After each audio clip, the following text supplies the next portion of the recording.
you all. Dr. C.P.A. Iyer and Dr. T.S. Agrawal.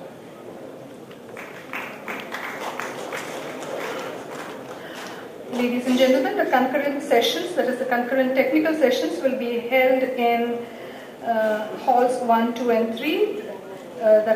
It is an issue. It is an advantage also. Low productivity means we have the whole prospects of increasing productivity.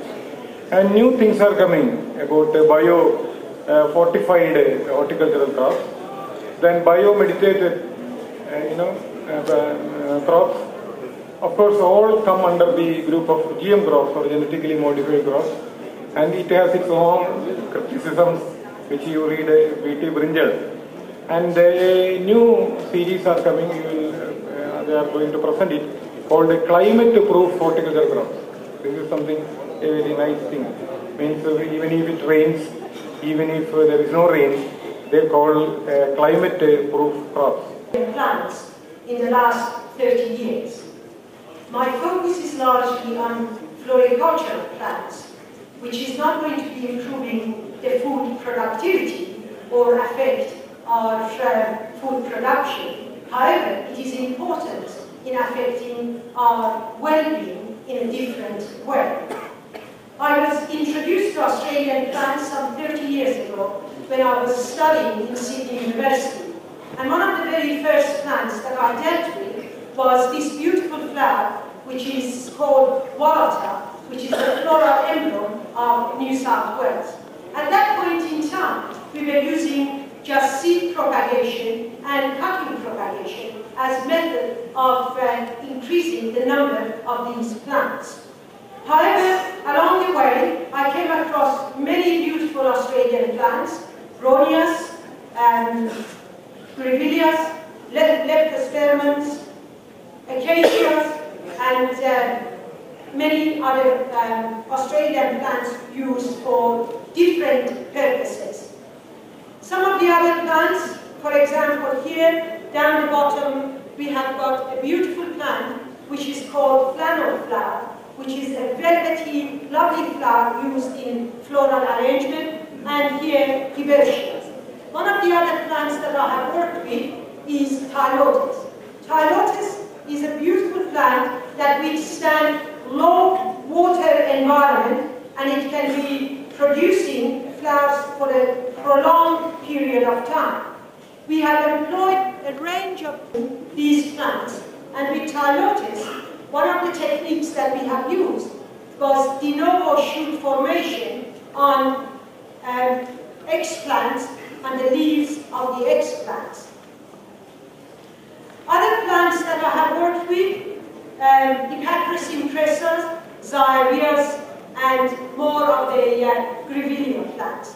Australia is a source of wonderful flowers that you can work with and develop them into horticultural crops. One of the fruit crops of Australia that I have worked with is quandam. Quandam has got very beautiful fruit, and the fruit is a delicacy that Australian farmers export to United States.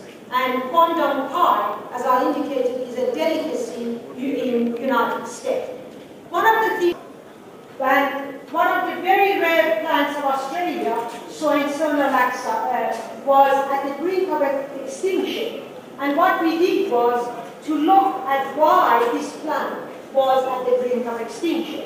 So we looked at to see whether the pollen of this plant was viable, and indeed the pollen germinated quite successfully.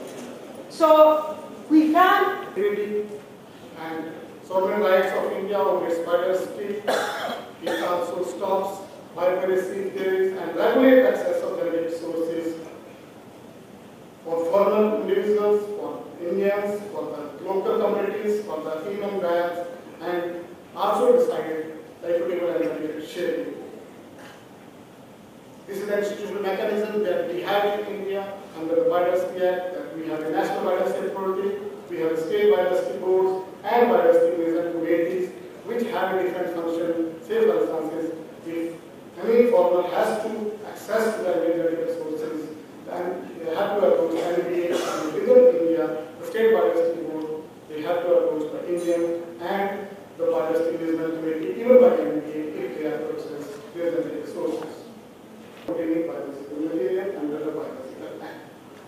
And reserves of biodiversity, if you're using biodiversity, they are not to be transferred without the approval of the National Biodiversity Authority, which we have in Chennai, though it is not covered intellectual property rights for biological materials. The permission of the National Biodiversity Authority has to be shown, which may cause for any monetary or beneficiary mechanism, which are being registered by the authority. There are stand variety which are already notified, the newly developed variety, or the farmer variety, or essentially the right variety. And there are different periods of production which are being provided in that. Initially it was for cardamom and so many crops. The breeder rights have been protected, the variety. The breeder will be granted a certificate and it has the right, exclusive right on that variety, can transfer that license. And the searcher rights are also being protected under the TVN FAR. So searchers can obtain the material and they can use that material, but with the consent of the breeder and only for once. They can use it. The execution part of it, the farmer must be the partner and it should be in the open field and it should be minimum 1 hectare, not less than a hectare for each treatment. Maybe your conscience may not be making much sense in the larger terms, particularly tropical countries where the temperature, the mosaic and the heterogeneous situation is there in all the factors concerned with the productivity. And then the information is communicated to all concerned in the district, all the development agencies, all the research agencies, all the extension agencies, the information is passed. That means the research is being conducted under the public eye. This is a check. There is not any operation, there is not any manipulation, there is not any adjustment. So the things are naturally flowing out. A farmer, is Mr. Ramanreddy, he is a farmer from Hosur. He is a trainer of the technology for more than 20,000 farmers in Tamil Nadu. And we have become a resource person implement on his field.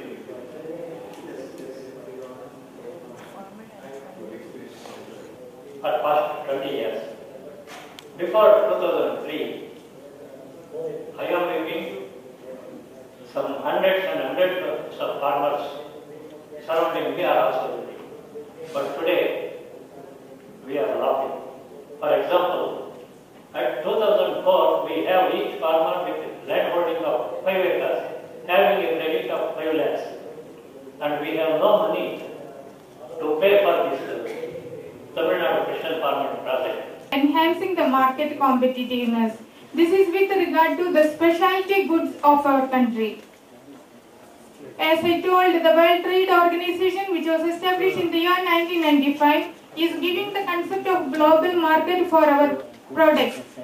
So we have to take advantage of the niche marketing areas and the niche products that we produce in our country to make them compete with different member countries, how we can use all the opportunities under WTO.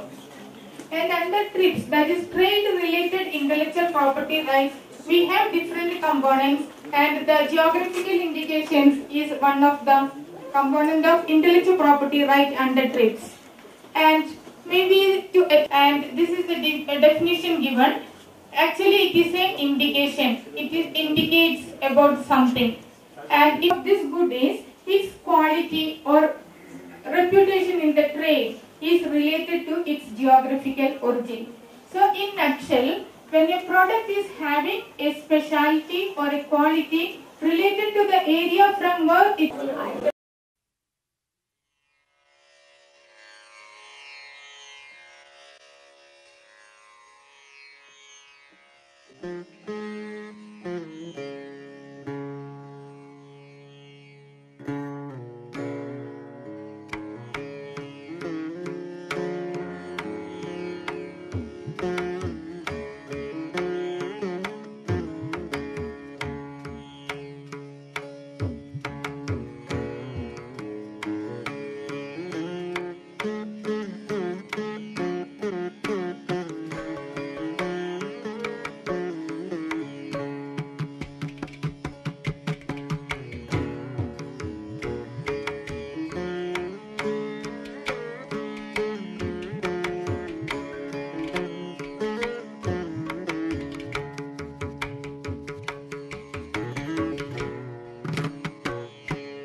Because of this, we had the objective to develop French bean varieties having resistance to MYMP. In that, we had two sub-objectives, that is to identify the stable source of resistance. Another one is to work out the genetics of resistance to MYMP to go ahead with the breeding process.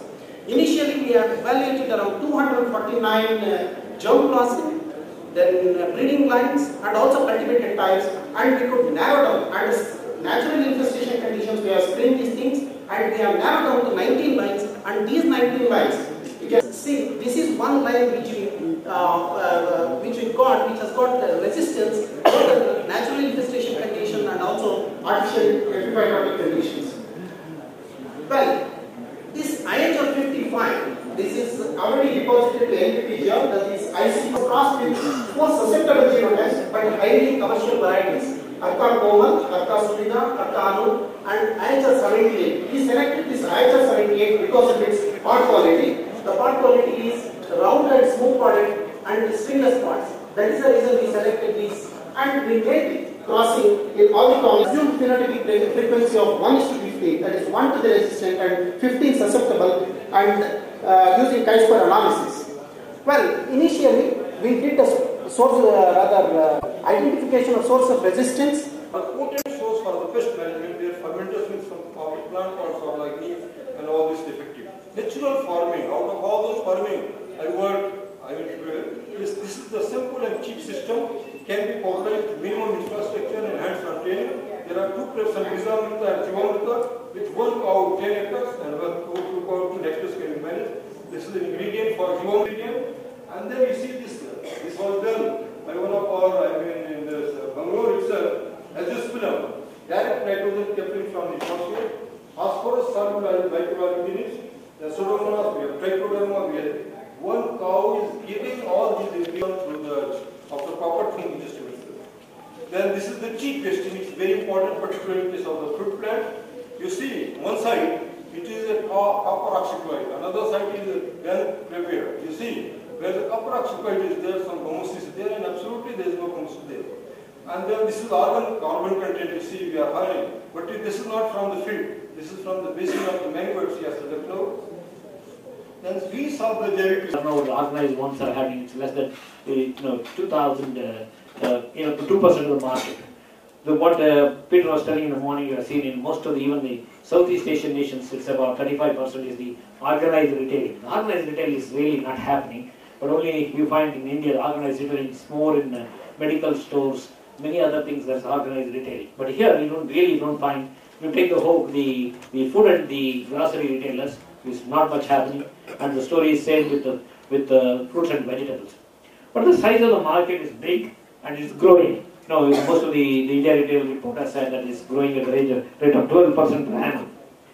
Then of course the growth of leading catering service retailers, they're also, because since I was touching about the food, this is the what you call as the leading catering service retailer.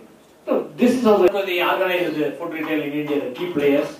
I quoted some of them because many of them you don't get the real data. That's a major problem. They don't reveal, it. Because the Pattern Group, the Mother Dairy, then the margin-free market, Subiksha, the dairy farm, the RPG, and the Spencers. They were the first one to start in India, the Spencers Group. But the Singapore dairy wholesaling has been permitted, but they have not been permitted retailing. So it's a business model, B2B model. What you have the metro here, but that's a real supermarket. When you really see the kind of supermarkets what we see in the US, the metro is the real supermarket. What you find, but the business model is different here because the